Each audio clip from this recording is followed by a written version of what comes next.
Okay, well, welcome. Thank you. It's so funny because we did that live on TikTok together. Yes. And then I was like, it'd be so cool to have a podcast. Like, there And needs to then be a boom. podcast. And then Yes. boom, I was like, let me get some cameras and a little team in here and like, let's make it happen. Yes. I'm so stoked you're here. Thank you. I'm stoked to be here. Yeah, I want to like jump back into how we know each other. So I love it. you introduce yourself first. Hello. I'm Constanza. Should I say my full name or would that? Do it. Yeah, I love like the. I feel like people are just like barely with my name, so That's like true. what? That's the fun thing, though. I'm Constanza Pallavecino. Constanza is like Constance, but the Latina version, because I'm from Chile, and I'm a multidimensional artist. I'm a singer, actress, dancer, multi-instrumentalist. I play the harp, and I just do everything art. I'm down. I thought you were gonna say everything arts. I am. I was am. like, Yes, I am whoa, art. what a statement. Yes. I love it. No, but I love that because I always tell people like I breathe art. I can see that. I just yeah. like I am art. Yeah. So yes. Yeah. Everything I do is art. Yes. Oh my gosh, I love it. So so we met on Yes. the Toledo show, Yes. which is still to this day like one of the most fascinating shows there is because there's structure. And he's so charismatic. There's just no one like him. There's So- no one like him, which is why it is the Toledo show. Yes. It wouldn't make sense being anything else. Yes. And it's interesting what he pulls out of women too, because it's all improv for the most part, and he pulls like really interesting things out of women. So I know for me, like I was doing all of his shows for a year, and it was like right at the heat of my trauma. So I was bringing out all this darkness, but translating it into like really incredible art. And so, knowing you, I'm curious to know like what that show meant to you. And like what it kind of, and you did like once a month around because you did Yeah, the Long Beach shows. Yes, I did like once or twice a month. It wasn't like every single show like you were. For sure. Yeah. And also I was like the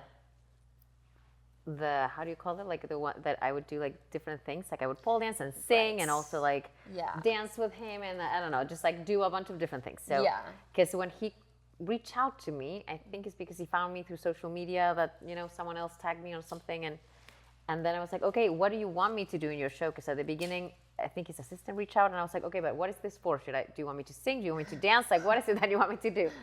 And she was like, let me ask Toledo. And then Toledo was like, all the things. I just want all the things. Yes. He wants you to be art. Just Yes. be it. Yes. And I was like, I love it. Yes. Yeah, I'm that's down. what you do. Yes. Amazing. So what was your experience with that show? I'm curious. Or was it like you only did it a few times and it wasn't that? I mean, not to say like Toledo is like the biggest show in the world, but it is an interesting experience. And so I'm curious to know if it was like just a gig you did or like if it like touched you in any certain way, I guess. Yeah. What I really sorry, I had COVID like a month ago and I still have a lingering cough. I'm not contagious anymore. Okay, I was like, but I've been good for a while. okay, great. What I loved about the Toledo show was that it was very unique and that, as you said, he is such a special character and he brought out specific things from different artists and different people. So I loved how he was able to showcase all these different talents in their very unique way. Yeah. And I also love that I remember talking to him and he was like, I think it was like, I don't do burlesque or cabaret or something like that. He was like, he wanted to make it very clear that this was like something that it was like not in that realm or his very unique niche, and I love that it was still very, very sensual and very passionate and yet very elegant and very like bizarre at the same time. Like it had this like touch of darkness that I was just like, ooh, I'm all about it. Yes, I love it. So it was cool. It was very cool to be part of that experience. Okay, I love it. So your journey as an artist, you started in Chile, and you had a lot of success there too. Was it like your parents put you into the arts? I know your sister kind of paved the way first, but what was it that made you wake up one day and be like, I I'm meant to be an artist, not just like in the shadows, like to myself, but like on the stages in the limelight. I always felt that way. Like even as a kid, my first memories, I was like, I like just being on stage or like sequins or feathers, like every makeup would call my attention so much. I was like, that's what I'm meant to do.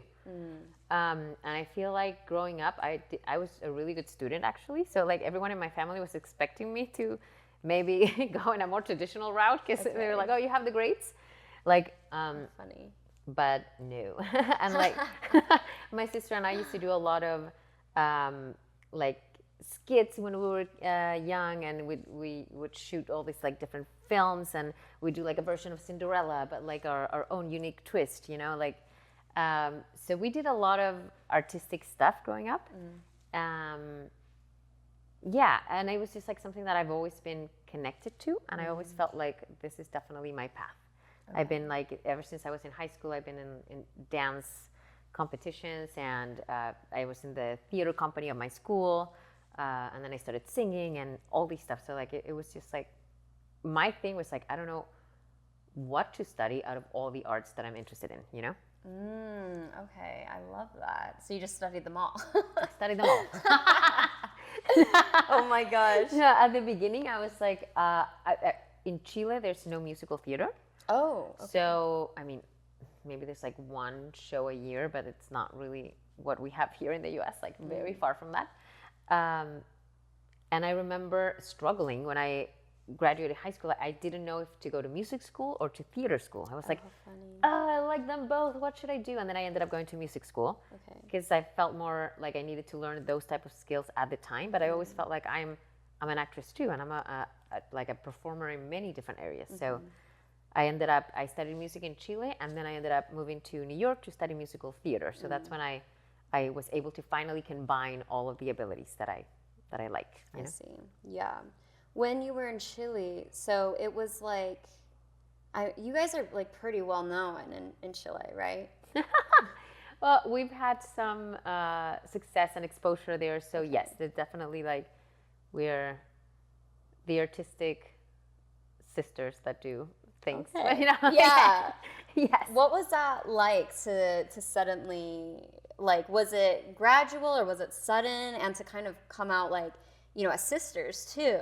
Yeah. Was it like? Well, it's interesting because like a lot of, and I even get this even until today. Like I just had a movie release, and there was some press in Chile about it, and then some people in the comments of the press were just like, oh, is this the sister of the this and that? You know, like some people are still like just finding out that, oh yes, we are sisters and we do all these things, you know? So yeah.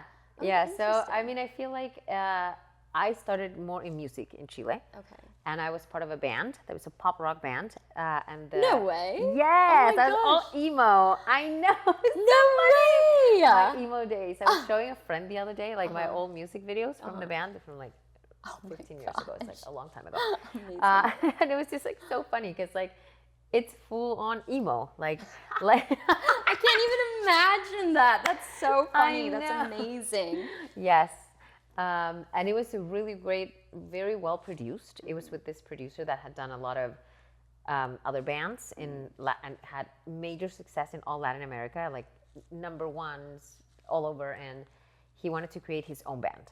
And then he saw me perform at another event, and he was like, would you like to be a part of this band? Oh, wow. And I was like, what? So it was like an amazing opportunity. I got to sign with EMI Music, like a major record label. Oh, wow. And at the time, we were the last artists in Chile to sign with EMI Music before the music industry totally changed, and then they broke. You know, that like the 4 major record labels in the world. Yeah. It was Sony, Universal, Warner, and EMI Music. And EMI Music like completely dissolved. Oh, wow. And now all the others are still, you know, but they function differently. But EMI Music was from like the old school that, and we were the last Chilean artists to be represented by EMI Music. So it was like right in that transition of like how things, you know, technology and everything online now and all of that. So like the digital era, you know? Yeah. Oh my gosh, interesting. Yeah. So I got to experience some of like the old school stuff, which was still pretty unique for nowadays, you know, like totally. having a major record label and going to like all these radio interviews and TV showing, you know, the singles and press and opening for major artists that were visiting Chile and like all these amazing opportunities. Wow. Yeah, so I feel like that's the first time that I got, exposure in Chile. And, Okay. So the music industry is not like that now. No. So But like in the world, it changed Okay, yeah. drastically. I mean, that sounds right. I mean, I'm assuming too with social media now being a thing. Yeah, and and also Spotify. with everything online. I mean, it started with like Napster back in the day, like when it was like that, but now it's obviously Spotify and Apple Music and all the online streaming platforms and services that back in the day they had CDs, records. People would actually sell records. Yeah. And that doesn't happen anymore. No. No one sells records anymore. So everything's online, and this whole thing of like how can artists and musicians make more money because online streaming pays like it's ridiculous, So and that's why obviously it makes sense that the record labels couldn't support themselves anymore because they were not selling records. Yeah. So that's why nowadays they take a cut of like when you're touring or doing performances, they take a percentage of something else because like no one's selling records anymore. Oh my gosh. So as a singer, I feel like that's the only way you can make money is tour, not because you can't sell records anymore and everything's online. Yeah, no, but I mean they're performing obviously, and then you can have brand deals if depending on like how the exposure that you have. You can do music licensing, which is big nowadays, like to have your songs put on TV, films, commercials, and all of that. Like yes, so I see. It's a whole industry for that. So you can be Beyonce, and yes, your song can be like the major Beyonce song or Taylor Swift or whoever, like it's big and they use it for a McDonald's commercial. Like okay, that's like a major licensing deal. They probably pay them like a lot of money for that. Yeah. But then there's also a lot of musicians that they don't even release that music. It's exclusively they compose music for music licensing.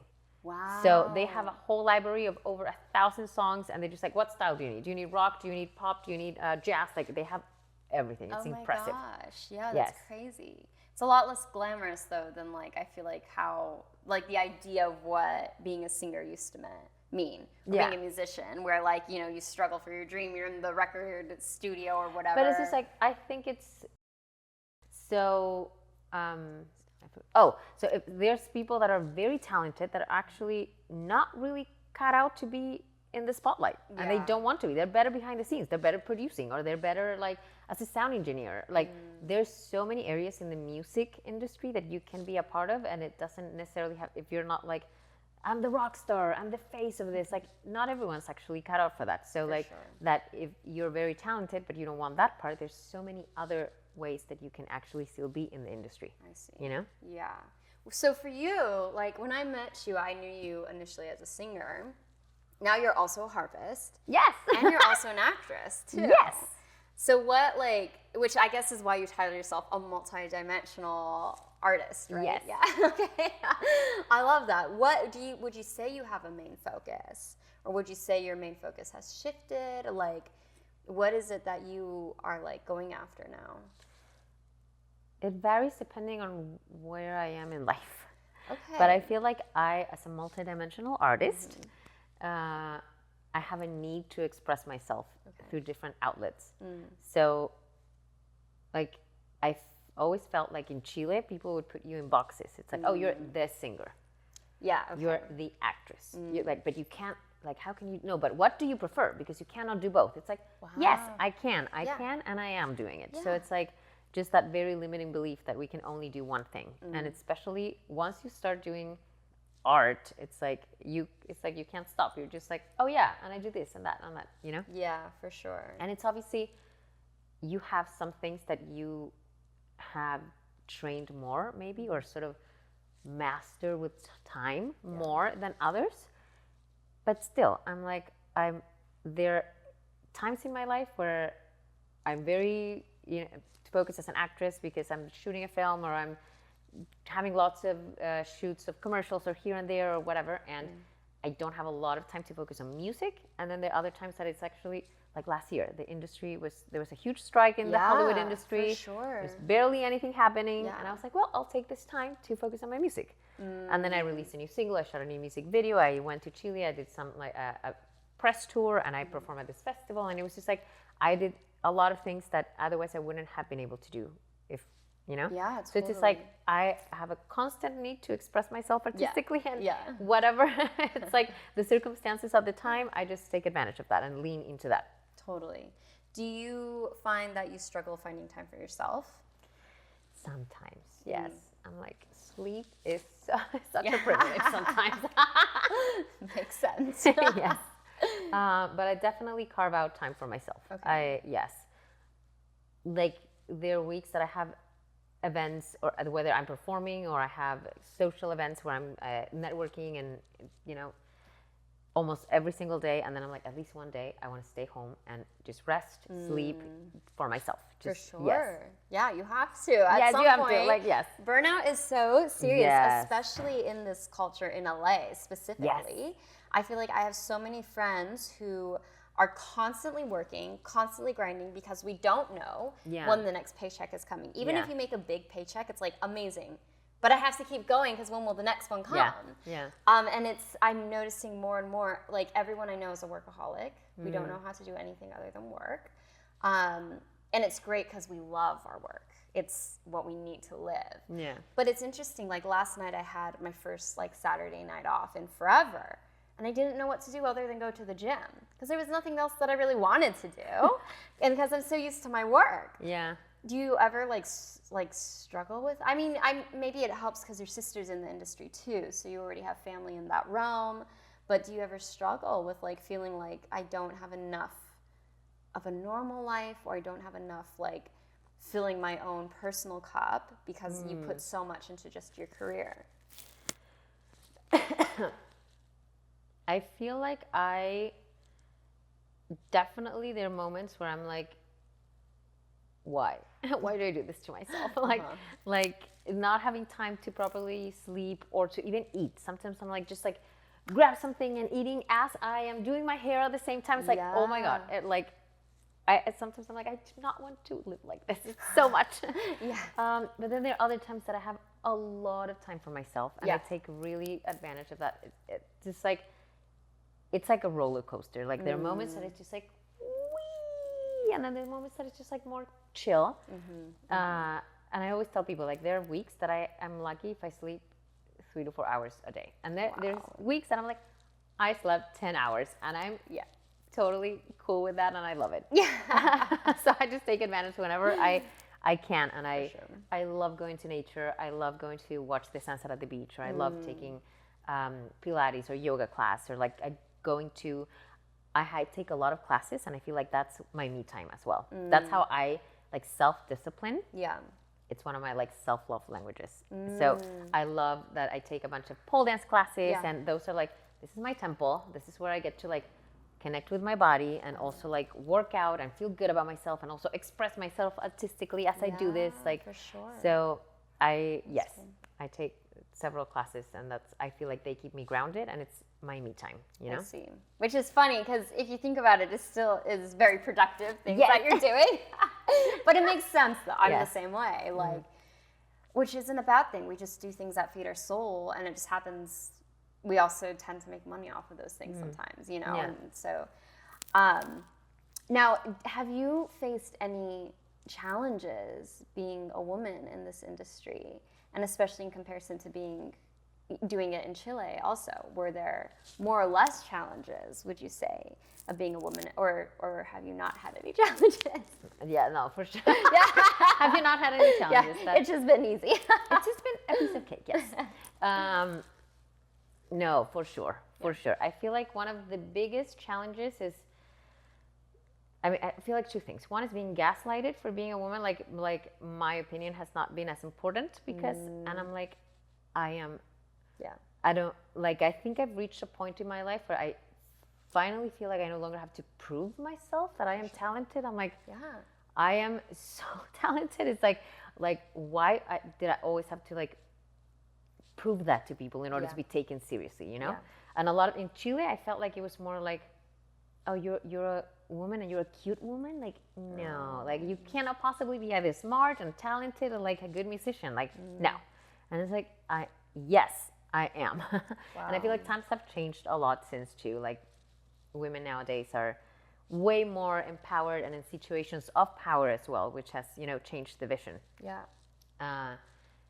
But so on one hand, it's kind of like being gaslighted for like your opinion is not as important because, and second, which is something that I feel like it's such a delicate line, but just like being hit on when I'm trying to work with someone and then it's like, I don't know if they're asking me out or not, and I'm like, no, I want to work with you. And it's just like, how can we make this that it's like, I don't want to be rude to you and I also want to work with you. So it's like, I don't know, it's a fine line. And it's also like, maybe there is someone that I'm like, oh, I could potentially be attracted to you. But then I'm like, I do want to work with you. So like, yeah. So it's like, It's a challenge. It's a challenge, It's a real challenge. Because it's not always like, oh, men keep like crossing this boundary. Like, no, sometimes there is interesting people as well. But it's like, and then other times that I'm like not interested at all. Yeah. And I've encountered situations and I feel like way less now. But when I just moved to LA almost 10 years ago, the first couple of years, several times that it would be like, you either go out with me or we cannot go, or we cannot work. For sure. And I'm like, no, then we just do not work. Yeah. Like, that's not the type of people that I want to be working with or associated with, you know? But that was definitely like reality check. Like, wow, okay, welcome to Hollywood. Yeah. Well, and that's such the bummer thing. And it's really is interesting because I think once, you come around your 30s, you don't really deal with it as much anymore because men know, and men know if they try, like they're signing up for a world of hurt in some way because a woman will speak her mind. But for girls who are just entering the industry, who are in their early 20s. Maybe that's why, because like I feel like I was like, oh, maybe the industry has been changing, but maybe it's not. It's because like they just like, they know they can bullshit me way less now. So I'm just like, I have way less patience for that. Yeah, no, like a woman will call you out like that. Yeah. You know? And two, you're already established, you have a platform, you can say something and you will, and you're not shy to say something. But I remember like when I first started, there was a circus company that I worked with, I won't say who. Really big company. I met the owner, he offered me a job, and I was like, this is huge, this is great. Then he texted me at 1 a.m. I just finished a show, and he's like, I have this job. I want to sign you on for it. Come over so I can tell you all the details, and we can get you signed up for it. And I was like, it's 1 a.m. and you're asking me to come to your apartment. And I grew up hearing about Hollywood and how you got to fuck your way to the top. So I'm already on edge. And I'm like, so I like clarified, I was like, this is for the job. Like, you understand, like, I'm not gonna, whatever. He's like, no, it's for the job. And so I just remember sitting in my car, I just finished a show and being like, am I gonna go or not? Because obviously, like, his intentions, it is 1 a.m. That's very shady. Like, there's no question about it. Yeah. And it's funny because I'm sure if any circus artists listen to this, they would know exactly which company in LA this is. Because it wasn't like it was only me that he tried things like this with. And I was so conflicted because I was like, I really want this job. This would be, up till then, that would have been like the biggest job I had gotten. So I was so stressed. I ended up going. But my energy was so uptight that I remember sitting on the couch and I was on one corner, he was on the other.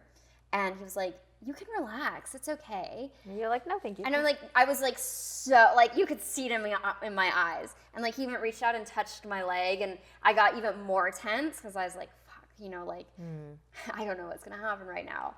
And then like, he ended up giving me the job and nothing happened and I left. And I was so really, I think he thought that if he tried anything, I probably would have screamed. And I probably would have. And I was so nervous. And, I think he maybe even gave me the job because he was worried I would say something because I knew enough people to where I could have said something if something had happened. Like, because now there's no story to tell. But it's so unfortunate because things like this happen all the time. Yeah. It happens all the time. And I really do think a lot of it is preying on young girls who want to, or young boys who are trying to make it. And it is really hard. Like, I think the culture has changed. Where back in the day, someone had told me this. I think it's possibly like the movie writer I'm working with had said, back in the day, it was who you can fuck to get to the top. Now it's about money. thankfully. But it's really sad because Yeah. like that was how it started. If you wanted to go somewhere, that was like, that's how I recently learned this. That's how Marilyn Monroe got her entry in, which is insane that this is kind of like what Hollywood has been. It's kind of the history of it. And thankfully now more light is being brought to the situation. Yeah. But it makes it really difficult. It makes it really difficult in this industry. And it's hard because even now, you know, for us, we may not have to do things like that. But there still is this fine line of you meet a really good director, you meet a really good businessman, you meet a really good writer, anything. And majority of the time, the reason he takes an interest in you is because you're beautiful. And the majority of the time, he's going to extend an offer to you to try to get something from you because you're beautiful. Not all the time. And I think the more established you are, the less, but especially at the beginning. It's a lot harder. Did you find you struggled with that a lot, especially coming from Chile? Or was it like because you already had some of a platform to stand off of, it wasn't too difficult? You didn't have to like kind of navigate that as much? I feel like I don't think I had to navigate that as much because like I studied music in Chile and I had a career in Chile, and then I moved to the US, and I wasn't in my like late teens or early 20s. I was already in my mid 20s when I moved to the US. So it was like I don't know, I feel like a little bit more experience in a way. So the very few times that anything like that happened, I would like not even entertain the possibility. Yeah. Do you find like how do you even like navigate that now, being like a mature woman? Do you still find that you're like, you have moments where you have to be like, okay, I have to make sure it's like very clear this is business? And do you ever find that you find you're at a risk of like losing a job because a man just thinks you're pretty?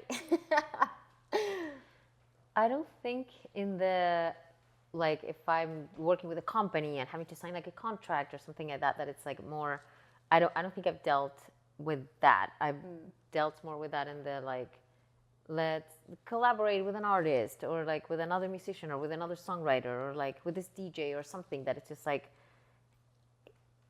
it's not so much like, it's not a company. It's like I see. The lines are not so defined, and it could be, we could just be friends, or we could just be maybe potentially something else. And it's just like, I don't know. I find it's still tricky to navigate, but I'm just like way more upfront. And there's I don't know, I go through phases, and and there's some phases where I'm just like, I'm super direct, and For sure. however you take it, it's on you. Like, Yeah. I'm just like, I'm not mean at all. Yeah, I'm for just very sure. direct. Yeah. Like, hey, would you like to have coffee? No, I don't do coffee, and it's not about coffee or tea. For I sure. don't do this type of gatherings. Yeah. I have this other type of.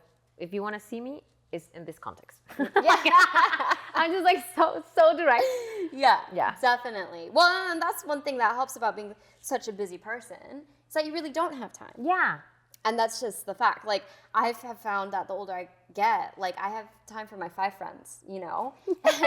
And that's about it, Luckily. you know? Like, yeah. And even my yeah. 5 friends are like, when am I going to see you? You Yeah, know? it's true. And most of my friends, the reason we're so close is because we work together. Yeah. And I'm kind of at the point where, like, I even have to tell people, like, it'll be like, it'll be like a girl, and she's cool and she's awesome, and she's like, can we hang out sometime? Can we train or get coffee? And I'm like, I'm going to be honest with you. I'm not even going to try to lead you on. If I'm not working with you, I'm not going to see you. You know, I'm sorry. You're cool. It's nothing personal, but like, because I've also found too, sometimes it's not even that I don't have the time. It's just I finally have the time to sleep, or I finally have the time to journal and to take care of myself. Yeah. And I don't have the energy to give to everybody. Yeah. And that's why I find that a lot, and also not only guys, it's with girls too. And I'm like, I love that. And at some point, I love that I could be more of a, if someone had just moved to LA, for example, or to the US, and I'm like, I remember when I went through that, and like I can be some sort of like a support for you. But like, I'm also at a point where I cannot be that for you. You need to find that somewhere else. And I'm happy to see you in a context where it's like with more people. Like, hey, I do sound baths, or hey, I do full moon gatherings with all the witches because I love it. And I'm like, come to one of those, like one-on-one time with me. Like, it's not to be like, oh, but it's just LA. Yeah. And it's not just me. It's like everyone in LA. It's like, unfortunately, it's like, it's a very business-driven city. Yeah, yeah. Which has its benefits, and it's, you know, like the other side, which is like time is so precious and limited. And I'm energy like, too. I was like, my time and energy is precious, and like it's nothing against you. I need to be mindful for myself, because if not, I go into burnout. So like, which is very possible and very real, and there's no way. And that, you know, that's the interesting thing too, is having to draw boundaries with other girls. Like I used to love like helping girls who were new to the industry and like being like, oh, here's a job or whatever, until like I had a couple experiences where, you know, I helped the girl out, get a job, get her in, have her cover for me. And next thing I know, it's like, why are my days suddenly cut down?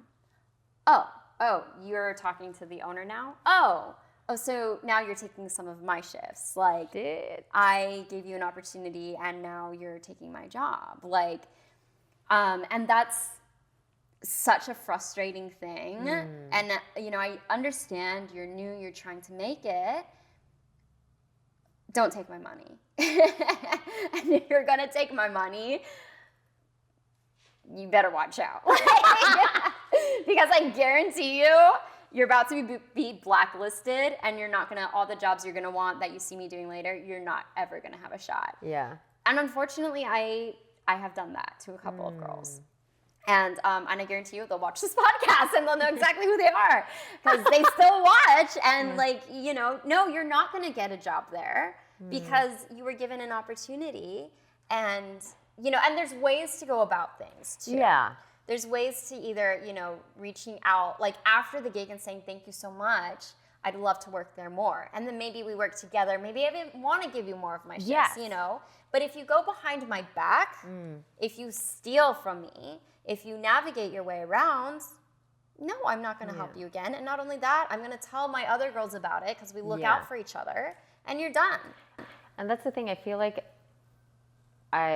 I am at least part of some women communities that are so supportive of each other. It's not a competition. It's how can we support each other. Exactly. And it's also changing that mindset that so many other people have of like, we're rivals. We're like, it's either you or me. It's not either you or me. How can we literally support each other so that we're both better, you know? And a situation like that, like if she would have approached you in a different way, if she would have thanked you, first of all, and asked you, hey, is there, I would like more gigs, is there a possibility, or can you recommend me to some other places? Like whenever you have, you cannot do a gig, can you please think of me, or like stuff like that, that then it's just like a whole karmic situation that it's gonna come back to you in a different way. So it's like, it's all about the intention behind it. The intention, the communication, the genuine care too, you know, because I've had other, you know, like one of my best friends, I got her a gig and she started getting booked regularly, but then she made sure that she was looking out for me too, because there was a point where it was almost like I was starting to get booked less, and like I just straight up was like, because we were friends and we were communicating, and I was like, hey, you know, like you covered for me for 3 months, that's great, but like this was still my gig originally. And she's like, I get it, I'm so sorry. And you know, like next time I go in, I'll make sure I say something also to the boss. And now like we're both booked, we get the same amount of gigs. It's not an issue, you know? But it's like, it's already such a hard industry that if we stop looking out for each other, you know, it's too hard. And I think, you know, especially maybe for younger aspiring artists, they don't realize that, you know, there's a way to go about it so that you're not stepping on toes. And that doesn't mean either, like, I'm not saying like, oh, these are my gigs, you can't take them from me ever, you know, but it's like, there's a way to communicate to make sure you're entering the industry properly.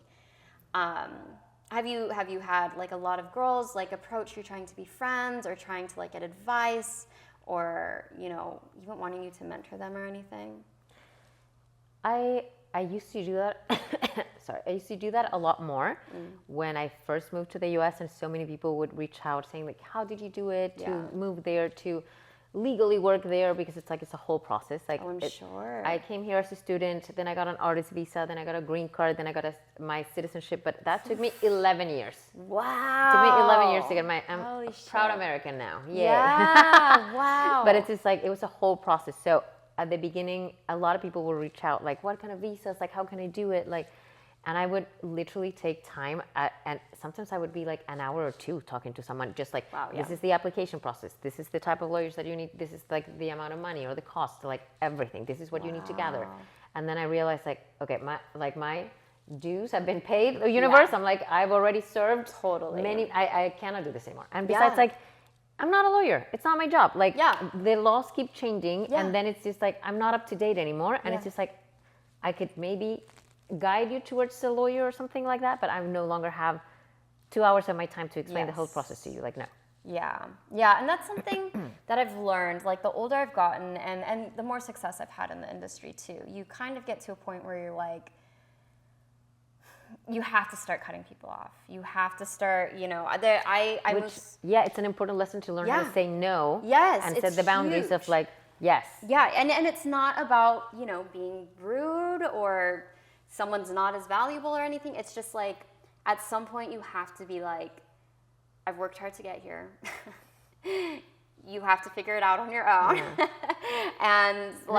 And there's a lot of, I was just with friends yesterday at my house and we were showing each other projects and giving each other feedback and all of that. And it was just like so much work behind every single project that we do. So much work. Like, I don't think people that are not in the industry realize or understand, like, we're doing the job of like 17 people. Yes. It's much. Insane. It's insane. So like, it's not just like, oh, I got like this network picked up my show, or like this record label is just paying for everything. I just have to go show up and sing. Yeah. Like, no, we are doing the whole pre-production, production, post-production, all of it, marketing, releasing, networking, getting it. Like, it's just so much in the creative process. And a lot of times it's like, and also then recording videos, the editing, like it's like insane. It's just so much. It's so much. And yes, I work with like teams. For me, For sure. working with people, it's like, yes, I cannot do everything by myself, so I need to work with people. Totally. And still everyone is doing the job of several people. And especially if it's my project, like the only reason this is materialized in this 3D realm and coming out and it's being birthed in this in this world is because I'm doing the job of 17 people, seriously. So like when people are like, oh, how do you do it? It's like they want a fast answer and the fast answer is not there. So no, it's it's a lot. Like it is. It's insane. Yeah, that's why I'm like, I think sometimes, because most of my friends are performing artists, and I'm a performing artist, but I also do social media. I also do modeling, and the reason why I have an expensive apartment is because, like, when I'm at home, I used to lay in bed and just rest and recover because my job is so physical. But now I also pretty much have a full daytime job where I'm at home and I am editing, I am planning, I am filming, I am doing all these other things, and it's so much work. And, it obviously pays off. But it's like... Congratulations to you. Yes. But that's what we all do if we are really working to make it in this industry and to live comfortably and to do well and to make like a legacy almost. That's the thing. And it's also like, because I've talked to many of my friends and family, and it's like, LA is also such an expensive city. It's so expensive. And then when I go either back home or to other cities, and I'm like, everything's so cheap. Like, housing is so affordable. It's insane how much we pay here in LA. So it's insane. It's like, it's a blessing. And obviously, again, it has like the side B. Because it's like, LA is such a magical place. There's so many creatives. It's such an inspiring place. Like, great for networking. Everything that's happening is happening here. It's so cool. Yeah. And at the same time, it's like, the price for that is like, everything's very, very expensive. So we have to work and you can't extra hard, stop. You literally, like, it's so hard to rest. Like, I think last week I made, like, it was Halloween. I made so much money. And the next week, like, I had to rest. But then it was also like, did I just cancel it out? Like, you know, like, did I basically just make the same amount because I didn't work as much the following week because I needed to rest and recover? And it's such a challenge. But so curious for you, because I recently had this experience where, you know, I hit my peak, and I was like, as a circus artist, I would say, not as an artist or a performing artist, but at least in the circus world, you know, I went on tour, I got all the shows I wanted, I performed in all the cities I wanted to. And then I was like, okay, well, what's next? Okay, maybe I want to get married and have a family or whatever. And then I did get in a relationship. And then I did have the opportunity to move to a different place to go and pursue that. And then I just remember coming home from hanging out with my friends and just being like, I don't know that I want that. Like, I have worked so hard for this crazy life where I can't sleep. But we love it. But we love it. Like, Yes. can I really give all this up to go do the normal thing and just have a family, be a mom? And like, you know, I was offered like this like cush little job in Bali where I would have a studio and I could teach. I hate teaching. Like, I do not enjoy it at all. I wouldn't be performing. You know, I could do social media, but, you know, I wasn't going there with a group or like had connections over there. Like, but you know, out here, you know, it's also just LA. You can come here knowing nobody, and in a day, you just walk out on the street, and who knows who you're gonna. I mean, so many people on this boulevard all the time, and I run into so many people all the time. And it's just like, as much as the hustle drains me, I don't think I could give it up.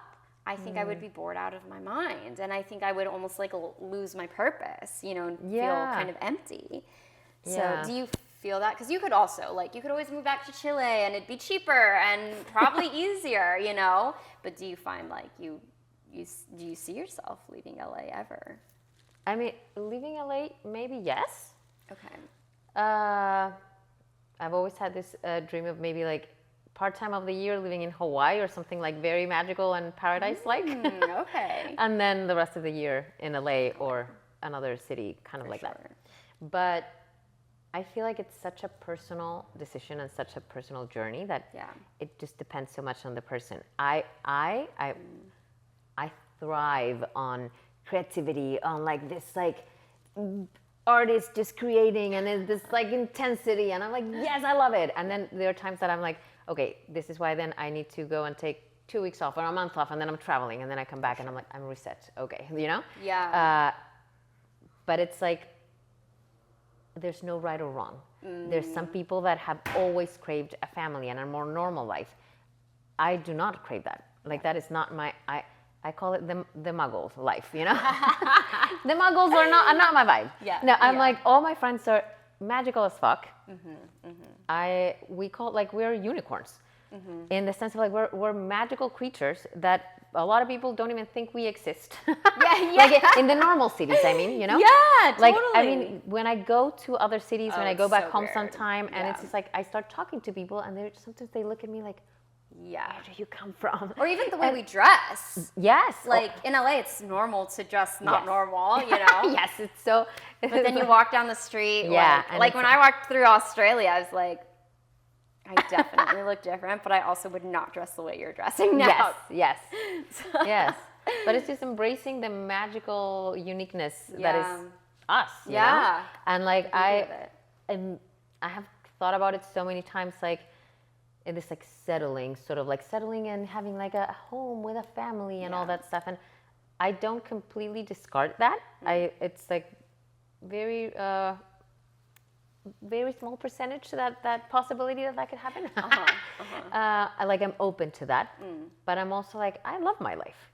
And as you said, like, we've worked hard, and because we love it, it hasn't just been like, oh, this is a sacrifice. We have sacrificed some things along the way, but we also love it. That's why we do it. That's like, why we're here. What else would we do? If you don't love it, then yes, go live somewhere else. Go have the more traditional lifestyle. Like, there's so many places where you can have that. You know? Totally. But like, maybe not for us. If you're a magical being and want something non-traditional and different, then yes, like, it's possible. It's possible, and do whatever works best for you, and that is something that's so personal for each, individual. Yeah, which is so funny because I think at the beginning of this, you were like, where I'm at now, but it always changes. It always changes. I'm Yeah. like, you just good luck following my flow. I'm like, Yeah. I'm in constant change. Constanza, constant change. Like, Yes. Men that like match your energy. Yeah. I mean, I think it's also because, as I was just describing, we're these rare, magical beings, and we're in this like percentage that is small. So obviously, someone to match that frequency is also not going to be the average person. Yeah, definitely. So, yes, and I think a lot of times I find it that I feel like a lot of guys get intimidated when they start talking to me because they realize I'm actually really smart. So it's just like, I don't know. I'm like to keep my mind. Like I'm such a sapiosexual. Like I thrive on very high intellectual conversations. So yeah, to keep me mentally stimulated, it really it's really really smart people. Well, so that cuts a lot of people out, but they exist. I mean, I have so many wonderful friends, and I've have had incredibly amazing partners that are very smart. So yeah. Yeah, I was wondering if you ever feel this way. I used to think because I'm so like this that I needed a partner that was like stable and grounded and like home base to come back to, and then I've realized I can't. I've realized like the older I get, I kind of want someone that's a little bit like this too, which is hard for a relationship because, I find like the guys that I'm most attracted to are also always very busy. It's kind of hard to find time for each other, but I find like it really feeds my soul. And the more that they're like this, I'm kind of like this, and it keeps me going. Whereas the ones that are like this, I tend to like kind of get like too grounded and too anchored down, and then before I know it, I'm bored. I've lost my own passion. My whole world starts becoming about him, and I'm just not a very happy person, and neither is he because I'm not the girl he fell in love with. Yes. So I found that, which, my mom hates this. My dad probably does too, but I found that like I need another. I had this one girl once tell me she legitimately thought I was an alien. And she gave me her full, and I was like, well, maybe, yeah, I was like, maybe we're all aliens. And she's like, no, not me. I am full human. I know this to my core, but you're an alien. You're an alien. Okay, cool. But I realized like I don't think I could be with someone who's not also, the same. Do you find that for yourself too? More than the other person being like more grounded or more like, all the things at the same time is that they understand and respect and support that I am this multidimensional artist that I'm like, because I've had that with both type of people. I have that some of that your they're either very stories. supportive, or other times that they want me to fit the mold of what they think that's the like worst their housewife needs to look like, and I'm like, then you shouldn't be with me because that's not me. Yeah. Like if you want a more traditional housewife, then I'm an artist. Yeah. And like I'm this free spirit that needs to Yeah. So totally. yeah, so I've had that. So I don't really evaluate how they are as much as like how they can understand, respect, and support me in my multi-dimensional existing as art. I am art. Yes. Oh my gosh. The episode name, I Am Art. Actually, I literally just thought that. I was like, this is great for the title. Yes. Do you have a question? Yeah, you seem like a really busy person. Would you even have time for someone with your busy schedule? Yes. I always say there's always time for love. I actually recently ended a relationship that I was at that I very much made time for the relationship.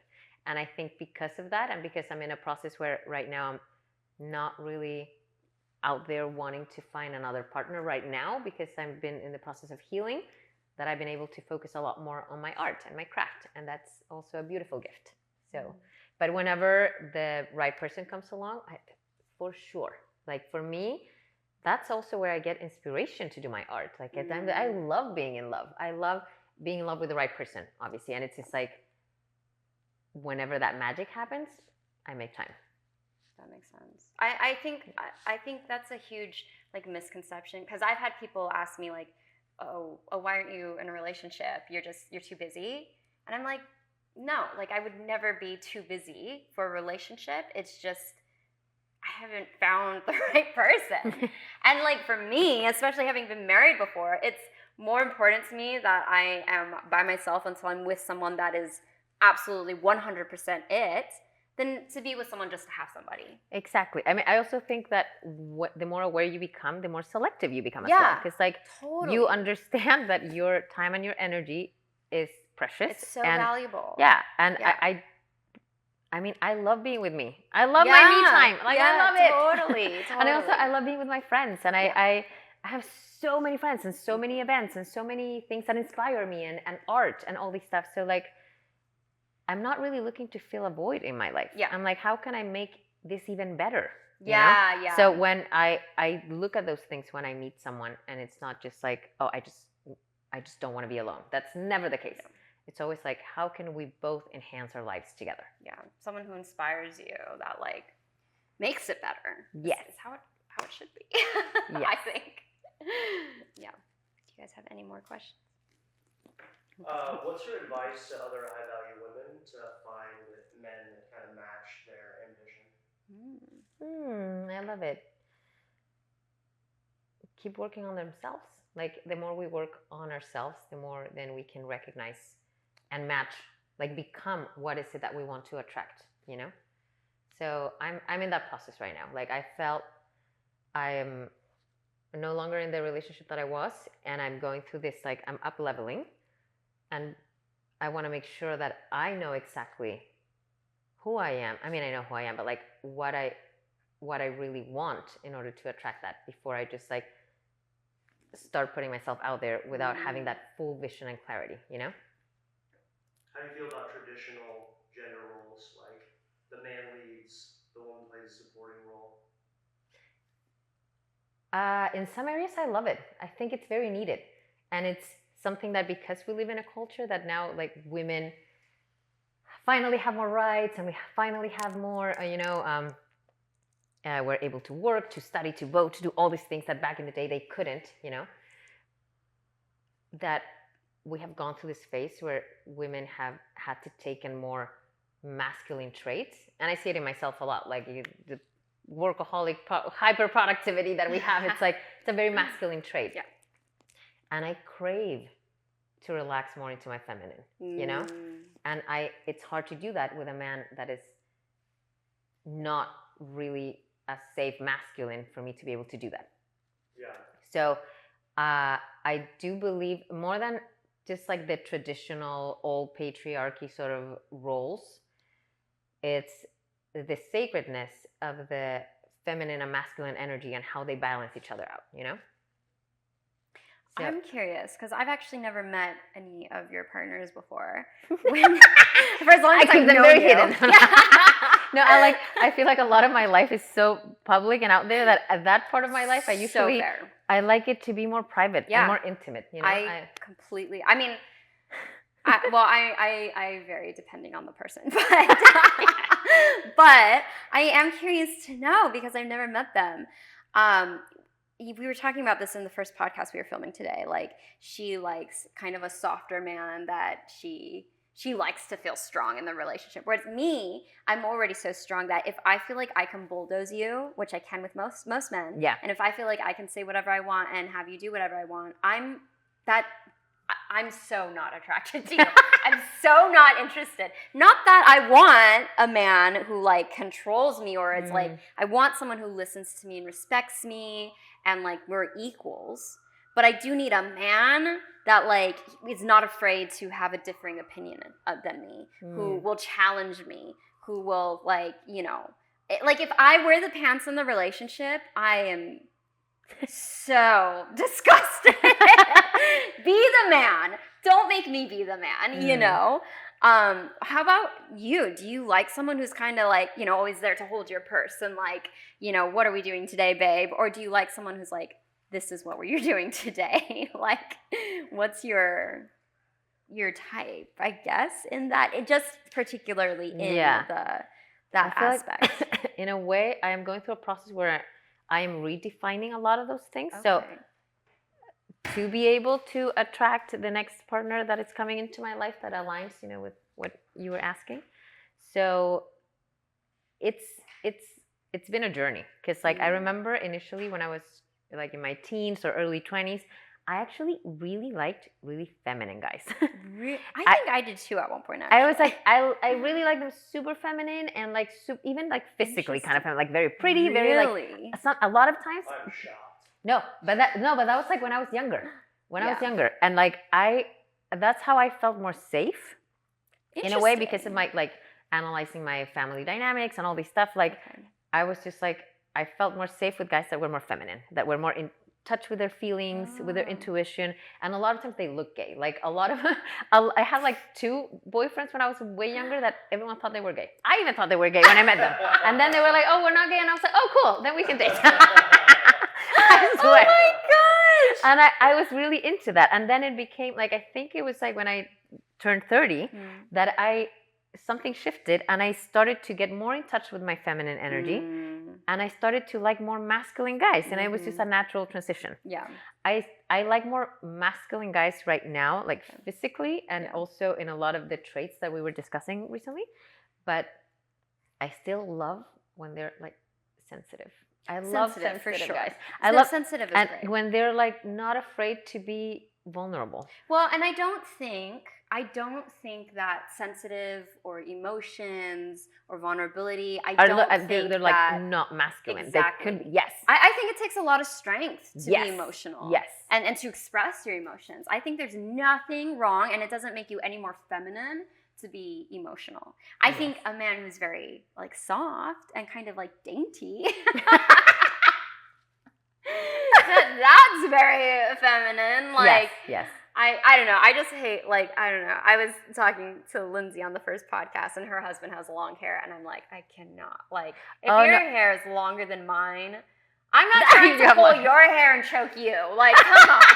Come on. Like, no, but I like guys with long hair. I mean, do like, you? Yeah. Oh, my ex just has long hair. Oh my gosh, how funny. But it's just like, it's kind of like the Jesus look, like beard and like, well, a beard is very masculine. But the long hair, I just can't. But I mean, I also like guys with short hair. It's not like that's my type, you know? For sure, it's like, and that's totally But fair. I'm open to it. Yeah. But there are those, like, I don't know, like, men, there are men who are very feminine. Yeah. You know? And it's like, I don't like that. But it's not even just the feminine. You can still be masculine and still be a pushover, too. I don't like that. I don't want to be in charge of the relationship. Like, I want to know, like, you know, if we're walking down the street and someone attacks us, look, I could fight my way for sure. Like, I know I'm tiny, but I could fight my way out. But I want a man to be like, step back, babe. Let me take care of this. Yes. Or, like, you know, a really good example is I had a fling at one point, and I was dealing with all these male photographers. And, you know, my partner that I was with knew that I was, like, getting frustrated. And so, you know, I have these men coming up at me, like, making inappropriate comments, and he slides in, not aggressively, and says, actually, like, we're getting dinner. You can't shoot with her later because we already have plans. And it was, like, a very small thing, but it was a huge thing. Yeah. Because it was, like, you know, he's not going to just beat somebody up, but it was a very masculine thing of, I know you can protect yourself, but I'm going to protect you right now. And, like, yes. Oh, that so goes attractive. Miles. Yeah, that goes a long way. Yes. Yeah. Yes. Yeah. Versus, like, having to be a woman and being like, babe, are you going to say something? You know? Like, and I see a lot of women who are like, can you, like, do this? Yeah. And it's like, but for a man to just step up and be like, I'm gonna do my role as a protector right now. Without you even having to think about, without you even having to ask. Yeah. I feel like that's key, like the protector role. Yes. Because in reality, we have gotten used to protecting ourselves. We can do it. Yeah. But that's when we have someone else that can help in that area. That's when we can soften up and go into more of our feminine energy. And it's just so like, yeah, I also like, I'm a sassy Latina. Like, do not cross my way. Exactly. Like, do not. Exactly. Yeah. But if there's someone else that can support in that area, Yeah. like it allows me to relax my nervous system and not have to be like, I'm the warrior here. Like, no, it's I'm also the true. princess. Thank you for taking care of me. Thank you. That, and I think that's just it. Like a man who allows you to be the princess. Even though you can be more than that, great, but to have that like relief to like let a man be a man without having to tell him, without the man being the princess.